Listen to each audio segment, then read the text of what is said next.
दोस्तों, Arvind Kejriwal interview on Yamuna, ये वो टॉपिक है जो बहुत ज्यादा लोग सर्च कर रहे हैं। ये केजरीवाल का वो इंटरव्यू है जिसमें केजरीवाल ने ये कहा था कि अगर मैं 2025 तक यमुना साफ नहीं कर पाया तो मुझे वोट मत देना, और एंकर को साथ में डुबकी लगवाने की भी बात कही थी। आज मैं केजरीवाल का यही यमुना वाला इंटरव्यू निकाल के लाया हूँ। जैसे जैसे दिल्ली विधानसभा इलेक्शन पास आते जा रहे हैं, एक के बाद एक धड़ाधड़ केजरीवाल के इंटरव्यूज आ रहे हैं। इन सभी इंटरव्यूज में केजरीवाल की बेइज्जती हो रही है, ब्रूटल इंसल्ट हो रही है और आप पार्टी एक्सपोज हो रही है। 2025 तक यमुना साफ ना हो, मेरे को वोट मत देना।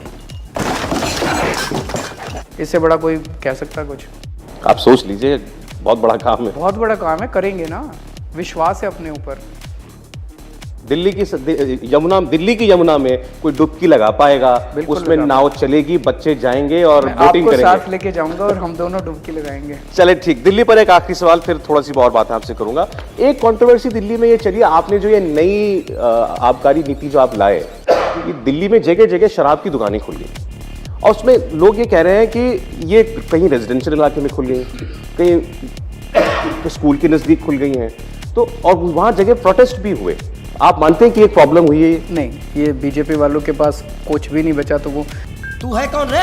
यमुना माँ तो पवित्र है ही, हमेशा पवित्र ही रहेंगी। चाहे वो जब निकलती है यमुनोत्री से या इलाहाबाद में जब प्रयाग में संगम में जाती है, चाहे बीओडी हो चाहे अमोनिया का लेवल हो, सब 0.5 के नीचे ही रहता है। गंदगी ये बीच में आती है। ये 2 किलोमीटर, ये जो 2% यमुना 56 किलोमीटर दिल्ली में बहती है, तो ये घुसता है ना जब, तो 5.5 कभी रहता है। अब पिछले 1.5-2 महीने से लगातार कभी 7.5, 8, 9 तक गया है। और बीओडी इसका 2% है, लेकिन निकलते वक्त ये हो जाता है 56, 55, 58 ओखला से जब निकलता है। तो अपनी नाकामियों का सहरा हरियाणा पे बांधने की जरूरत नहीं है। ये बहुत घृणित कार्य है। ये आजाद भारत के इतिहास में कभी नहीं हुआ। ये संघीय व्यवस्था पे सीधे चोट है। ये आप क्रोनोलॉजी समझ लीजिए। कहीं से लाऊं पैसे कहीं से लाऊं? मैं ये रोना नहीं रहूंगा कि केंद्र हमको पैसे नहीं देता, ये हमको पैसे नहीं देता। तो एक मौका हमें देखो हम इसको ठीक कर देंगे, कूड़े के पहाड़ भी हटाएंगे और दिल्ली को साफ करेंगे। साफ नीयत से, बहुत नीयत साफ होनी चाहिए। और समाज के लिए आज तक हमने अपने लिए कभी कुछ नहीं किया। अन्ना आंदोलन हुआ, इतना बड़ा आंदोलन हुआ, उस टाइम कांग्रेस पार्टी थी, उन्होंने हमारे ऊपर बड़े अत्याचार किए, लेकिन हमने साफ नीयत से ईमानदारी के साथ आंदोलन किया।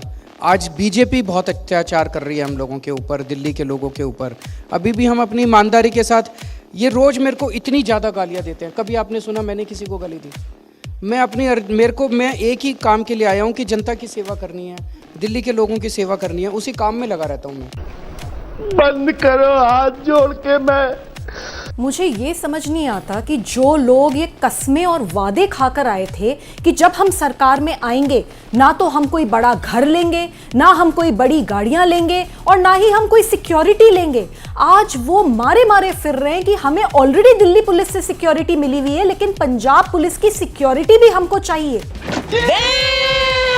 तो ये जो पंजाब है, जो ऑलरेडी एक बॉर्डर स्टेट है, एक लॉ एंड ऑर्डर की वहां पे प्रॉब्लम है, उसकी सिक्योरिटी को ये क्यों यूज करना चाहते हैं? दिल्ली पुलिस जब सिक्योरिटी दे रही है, प्रॉपर सिक्योरिटी है, पुलिस पर भरोसा नहीं है उनको। देखिए, ऐसे तो इनको किसी पे भी भरोसा नहीं है, इनको तो अपनों पे भी भरोसा नहीं है और दूसरों पे भी भरोसा नहीं है। एक सवाल और बनता है, क्योंकि विभव कुमार जिसने मुझे बेरहमी से घसीट के अरविंद केजरीवाल जी के घर में उनके ड्राइंग रूम में पीटा, उसको पंजाब सरकार Z+ सिक्योरिटी दे रही है। मैं तो ये मांग करूंगी कि उसकी भी Z+ सिक्योरिटी वापस होनी चाहिए।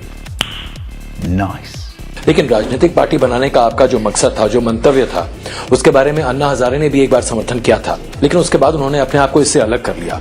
जो तमाम लोग आपके साथ जुड़े रहे, वो आज आरोप आप पर लगा रहे हैं कि आपकी महत्वाकांक्षा, आपकी तानाशाही, आपके अड़ियल रवैये और कहीं ना कहीं अपने आप को सरकार के पैरेलल खड़ा करने की एक मुहिम इस पूरे आंदोलन को ले डूबी। इन तमाम शब्दों का इस्तेमाल किया गया है, चाहे स्वामी अग्निवेश की बात करें, खुद अन्ना हजारे की बात करें, या फिर आपके अन्य पूर्व सहयोगियों की बात करें। देखिए, जनरल स्वीपिंग स्टेटमेंट्स ठीक नहीं है भाई। हमें ये लगता है कि जब तक इस देश की गंदी राजनीति को साफ नहीं किया जाएगा तब तक सुधार नहीं हो सकता। हमें ये लगता है, ईमानदारी के साथ लगता है। अगर किसी और को कुछ और लगता है तो वो और कुछ करे। जब मैं इनकम टैक्स की नौकरी में आया था, इनकम टैक्स कमिश्नर की नौकरी में आया था, अन्ना जी का ये कहना अपने आप में अरविंद काफी मायने रखता है। मैं अपनी बात तो कह दूं जी। अन्ना जी अगर ये कह रहे हैं तो अन्ना जी गलत कह रहे हैं। आपकी भावनाएं एक तरफ, तो क्या आप ये मानते हैं कि जो जन आंदोलन शुरू हुआ था उस जन आंदोलन का आखिरी पड़ाव एक राजनीतिक दल था? और अगर ऐसा था तो आपके और अन्ना हजारे के बीच में ये मतभेद क्यों? आपके स्वामी अग्निवेश के बीच में मतभेद क्यों? आपके स्वामी अग्निवेश के बीच में मतभेद क्यों?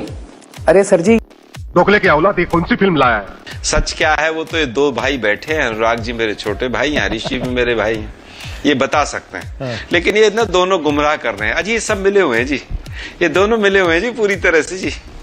ये देखो लिस्ट तो मेरे पास है जी असली, ये देखो जी मानक जी लिस्ट मेरे पास रखी है, इसमें केजरीवाल जी ने दी है मुझे, ये 40 एमएलओ की लिस्ट है इसके अंदर।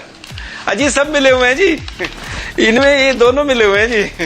ये देखो जी लिस्ट तो मेरे पास है, केजरीवाल जी ने दी है मुझे। और मैं फिर इसको लेके बापू जी की समाधि पे गया था, क्योंकि मैंने दारूशालाएं बहुत खोल दी थी ना जी, इसलिए मैं बापू जी से माफी मांगने गया था जी कि मैंने कई हजार दारूशालाएं खोल दी हैं। तो बापू ये लिस्ट में लेके आया हूँ, ये हमारे एमएलए हैं, ये बिकने के, ये कहीं बिक ना जाए बापू, इनको थोड़ा संभाल लेना बापू। मैंने आपकी फोटो तो हटा दी बापू पीछे से, मैंने आपकी फोटो हटा दी, वो आरएसएस तो नहीं हटा पाई थी लेकिन मैंने हटा दी बापू, बड़ी गलती हो गई बापू। वो भारत के इतिहास के एकमेव मुख्यमंत्री हैं जिनको भारत के इतिहास की सबसे बड़ी मेजॉरिटी मिली। 70 में 67, 96% मेजॉरिटी भारत के इतिहास में किसी को नहीं मिली। उसके बाद 70 में 62, मगर उसके बाद ये भारत के एकमात्र मुख्यमंत्री हैं जिनके नेतृत्व में 3 लोकसभा चुनावों में लगातार पार्टी ने 0, 0 और 0 पाया। इसके अलावा वो भारत के एकमात्र मुख्यमंत्री हैं जिन्होंने लिखित में शपथ दिया था कि मैं गाड़ी लूंगा, बंगला नहीं लूंगा, सिक्योरिटी नहीं लूंगा। और आज भारत के एकमात्र मुख्यमंत्री हैं जिसे अपने इस राज्य की Z+ सिक्योरिटी के अलावा एक दूसरे राज्य की भी Z+ सिक्योरिटी चाहिए।